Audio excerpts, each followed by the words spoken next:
पूर्वी खबर।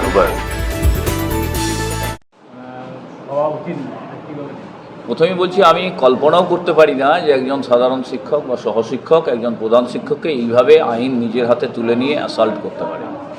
এটা আমি স্বপ্নেও ভাবিনি। এটা শোনার পর প্রথমেই মর্মাহত, আহত। এরকম রানীগঞ্জ উচ্চ বিদ্যালয় এই জেলার একটা স্বনামধন্য স্কুল শুধু নয়, এই রাজ্যের একটা স্বনামধন্য স্কুল। শৈলজানন্দ মুখোপাধ্যায় এই বিদ্যালয়ের ছাত্র। এই বিদ্যালয়ের প্রতি বছর মাধ্যমিক এবং উচ্চ মাধ্যমিক পরীক্ষায় যা ফলাফল দেখি, সেটা আমাদেরকে গর্বিত করে, জেলার শিক্ষক হিসেবে আমাদেরকে গর্বিত করে।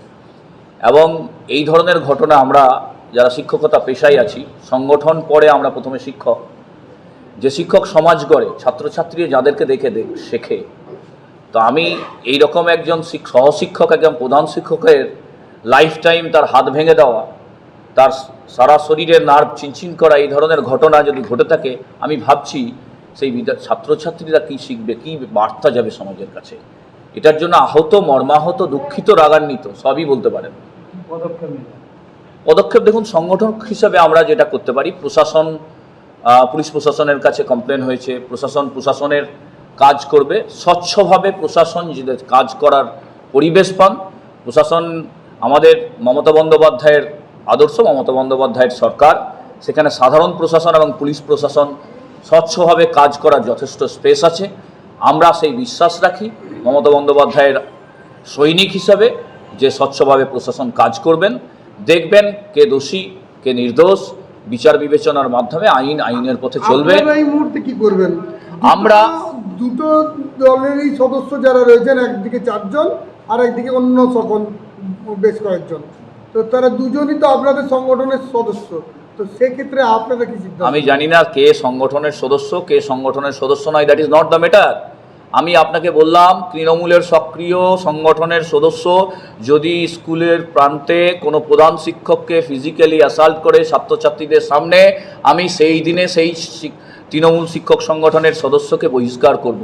আমি দাবি করব না, কারণ আমার সংগঠন ওই শিক্ষককে চাই না। স্যার, এখন এই বৈঠকে আপনি যারা টিচারদের সাথে বসছিলেন, বিভিন্ন রকমের মন্তব্য উঠে এলো এবং কিছু কিছু মন্তব্য ওনারা সেভারাল টাইম ডিসকাস আপনাদের সামনে তুলে ধরলো। এই বিষয়গুলি কী হিসাবে দেখবেন? দেখুন, আমি ভাবতেও পারিনি, কল্পনা করতেও পারিনি যে শিক্ষাঙ্গনে এইরকম একটা পরিবেশ রয়েছে।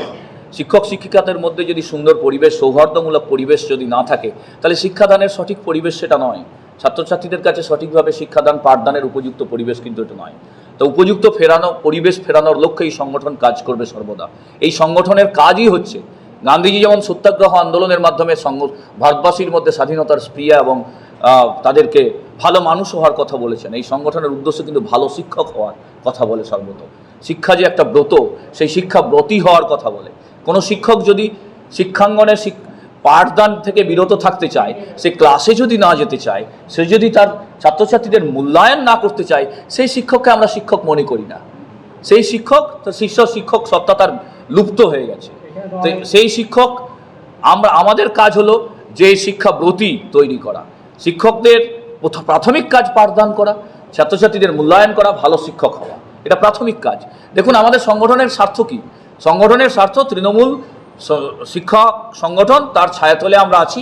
আমরা চাইব এই সংগঠনের আদর্শের মাধ্যমে মানুষকে সংগঠনমুখী করা, তৃণমূলমুখী করা। তো প্রথমে যদি আমি ভালো শিক্ষক না হই, তাহলে অভিভাবক, অভিভাবিকা, ছাত্র ছাত্রীরা আমার দ্বারা কিভাবে অনুপ্রাণিত হবে, আমার দ্বারা কিভাবে সমৃদ্ধ হবে?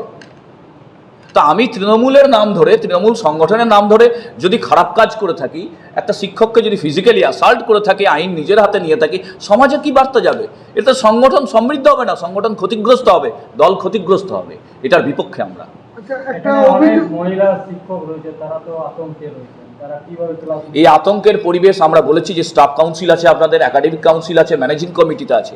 আপনারা মিটিং করুন, রেজুলেশন করুন, বিশাখা কমিটি আছে, রেজুলেশন করুন। আপনারা সর্বোচ্চ ম্যানেজিং কমিটিতে রেজুলেশন করে, ম্যানেজিং কমিটিতে সঠিক পদক্ষেপ নিয়ে ডিআই, এডিআই যে রয়েছেন সেখানে জানানো, সর্বোপরি বোর্ডকে জানানো। আইন সম্মতভাবে যা যা করণীয় তা করার কথা বলেছি। এবং কোথাও যদি অনীহা দেখি প্রশাসনের, সাধারণ প্রশাসনের কোথাও যদি অনীহা দেখি, আমাদের সংগঠন কি করতে পারে, সেটা প্রেসার দিতে পারে, আন্দোলনের মাধ্যমে চাপ দিতে পারে, ডেপুটেশনের মাধ্যমে চাপ দিতে পারে যে স্বচ্ছতা দেখুন, স্বচ্ছভাবে কাজ করুন এবং সত্যটা দেখুন এবং বিদ্যালয়ের সঠিক সুন্দর পড়াশোনার পরিবেশটাকে ফিরিয়ে দিন। আগামী দিনে এই ধরনের ঘটনা ঘটবে না কি বলবেন?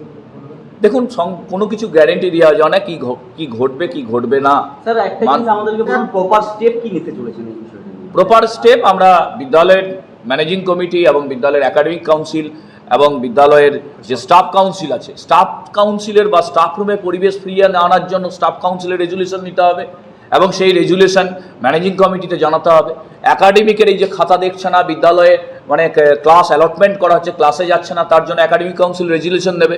সেই একাডেমিক কাউন্সিল আপনার সর্বোচ্চ যে ম্যানেজিং কমিটিকে জানাবেন, ম্যানেজিং কমিটি বোর্ডকে জানাবেন, এডিআইকে জানাবেন। এই রাস্তাটা আমরা বাতলে দিতে পারি এবং এই রাস্তায় কোথাও যদি অনীহা দেখি, গভর্নমেন্টের সরকারের কোনো জায়গায় যদি অনীহা দেখি, কোনো সরকারি অফিসার কারোর দ্বারাই প্রযোজিত হয়ে অনীহা করছেন, সেক্ষেত্রে সংগঠন পদক্ষেপ দেবে এবং সংগঠন সেটাকে ত্বরান্বিত করার চেষ্টা করবেন। মমতা বন্দ্যোপাধ্যায়ের সরকার স্বচ্ছতার সরকার, স্বচ্ছ প্রশাসন, সেই স্বচ্ছতা বজায় রাখার লক্ষ্যে এই সংগঠন কাজ করে যাবে। हमारे चैनल को लाइक शेयर सब्सक्राइब करना ना भूलें और बेल आइकन को दबाना ना भूलें और देखते रहें पूर्वी खबर। पूर्वी खबर, नजर सब पर।